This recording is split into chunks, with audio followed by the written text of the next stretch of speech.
Hi mga ka-cordates, it's me, Sir Yong, and welcome to my channel. So for today's video, it is requested by a friend of mine. She is an instructor at Caraga State University main campus. So ate-ate po na po ni siya. Siya si Ma'am Ruby Abao Kailangko. Hi ma'am! Hi also to all the professors, instructors sa Biology Department in Caraga State University.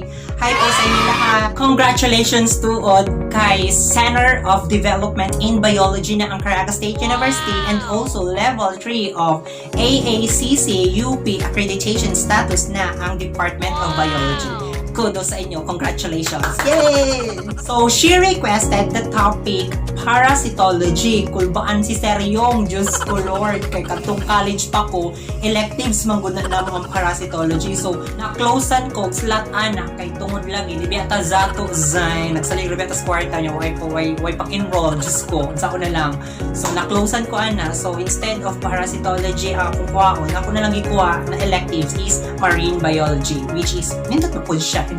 So, siguro, iyan yung request na topic kay iyamaning major. So, expert po siya sa mga parasites.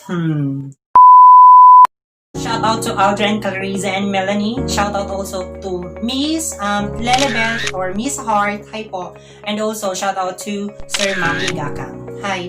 So for today's video, we are going to discuss an overview of a parasitology. So what's you're waiting for?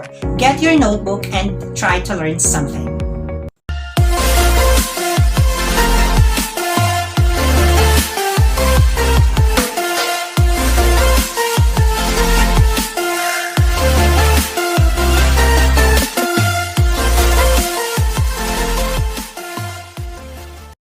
A parasite is an animal or plant in which lives in, on, or upon another organisms and draws its nutrients directly from it. The study of parasites and its interaction to the host is known as parasitology, and the study of those parasites which infects the human being is known as medical parasitology. The parasite can be divided into two types. The one which can live on the surface of the body, which is known as the ectoparasite. Ang example po noon is the lice, the mite, the tick, the fleas, and so on. And the other one naman, the second type of the parasite is the endoparasite, which live within the host. So, ang example po nito is the hookworm and roundworm, which live within our intestine. The endoparasite can classify into first, obligate parasites. So, that requires the host its survival and multiplication. So the best example here is the Toxoplasma gondii, which cannot live without or outside the host. Next is the facultative parasite. So it is a parasite that can live freely or inside the host. So the example here is the Naegleria fowleri. So it is a protozoan parasites that can live in the water as well as they can gain an access to the body that can cause an infection. Third is the aberrant parasite. So location of parasite inside where it cannot live. So it is usually a parasite of an animal. So if it is infects to humans, it can cause a wound because of the larva migrants. So example here is the Toxocana canis. The last is the accidental parasite. So it is unusual to the host. So example here is the Echinococcus granulosus. Panay yung banggit ko ng host. Alam nyo ba kung ano yung host? Hindi yung host na nasa tubig ha, yung ginaganon. Hindi yun. Very wrong. Hindi din yung nasa stage ha na host yung nagsasalita. Hindi din yun. So, ibig sabihin ng host is an organism which harbor the parasites and provide nutrition and shelter. Ganon.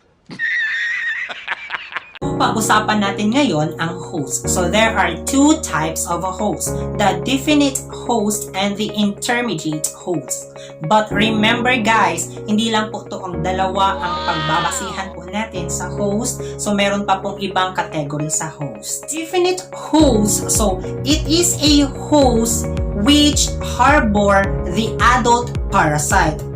And it is a most highly developed form of parasite. So, they can multiply sexually. So, they can be human or non-human. Next is the intermediate host. So, it is a host which harbor the sexual forms of the parasites, but they are essential for completion of the life cycle of the parasite. So example here is the tsetse fly for trypanosomes. So meron din po tayong tinatawag na reservoir host. So it is a host which harbor the parasites and serve as an important source of infections to the susceptible host. So example here is the dog is a reservoir host for echinococcosis. Meron ding paratenic or transport or carrier host. So it is a host in which the parasite doesn't develop but will be carried to the other host. So example here is the freshwater prawn for Angustrongylus cantonensis. Next is the natural host. So it is a host which it is naturally infected with a certain species of the parasite. So example here is pig for the Balantidium coli. So there are three types of relationship between the host and parasite. Relasyon. As in relationship? Relasyon. Querida kapit number 2 mistress relasyon. Huy, Terry! Huwag mo akong materi-teri! Ay, sorry. Sige, kung ayaw mo tawagin kitang Terry, Ses. Carry yung Ses?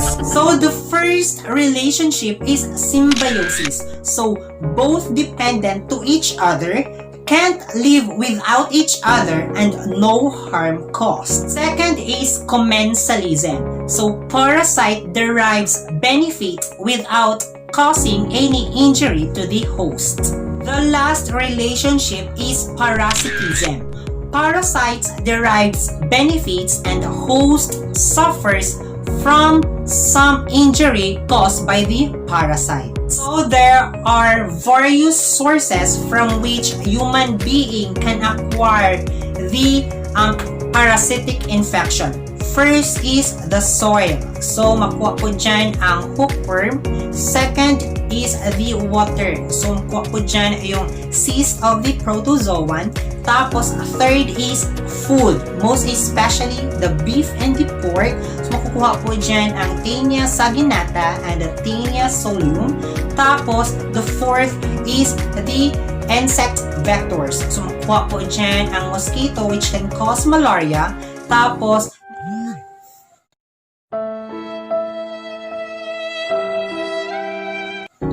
next is the animals and the last is the man. So makaka-acquire po dyan ang amoebiasis. So let's proceed now to the mode of transmission of the parasite.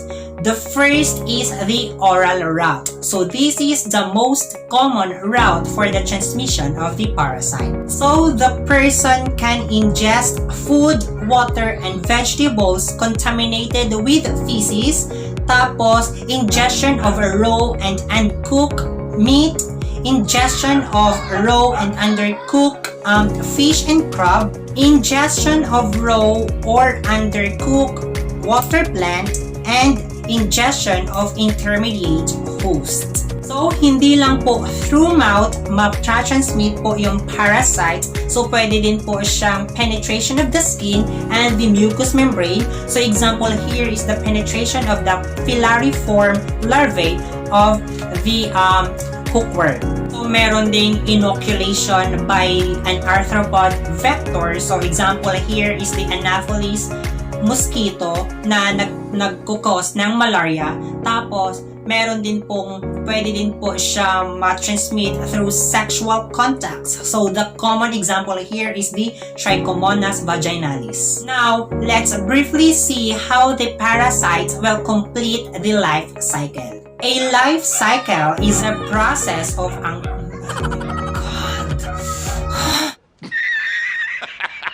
A life cycle is the process of the parasite's growth and development. So this can be in two types, the direct life cycle and the indirect life cycle. Direct, or in other books, it is a simple life cycle. So parasites requires only one host to complete its development and will transfer to another host without any intermediate host. An example here is the Entamoeba histolytica.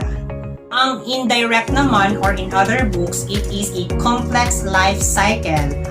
It requires the parasite to have two or more hosts. So one is called a definite host and the other one is the intermediate host to complete its development. So example here is the Leishmania species. So, sir, what are the parasites' purpose? So, ano daw yung purpose ng parasites? Okay, so, consider the parasite play an important role of regulating the population of their host and also for the overall balance of the ecosystem. Of course, they kill some organisms and make other vulnerable to the predator. At yung po ang overview ng parasitology. So I hope, Ma'am Ruby, that okay na yun. Okay na ba? Ambot lang. Char. I hope also to the viewers that you've learned a lot on this video. And if you like this video, don't forget to click the subscribe button and hit the notification bell for the updates. Goodbye mga cordates and see you sa ating next vlog.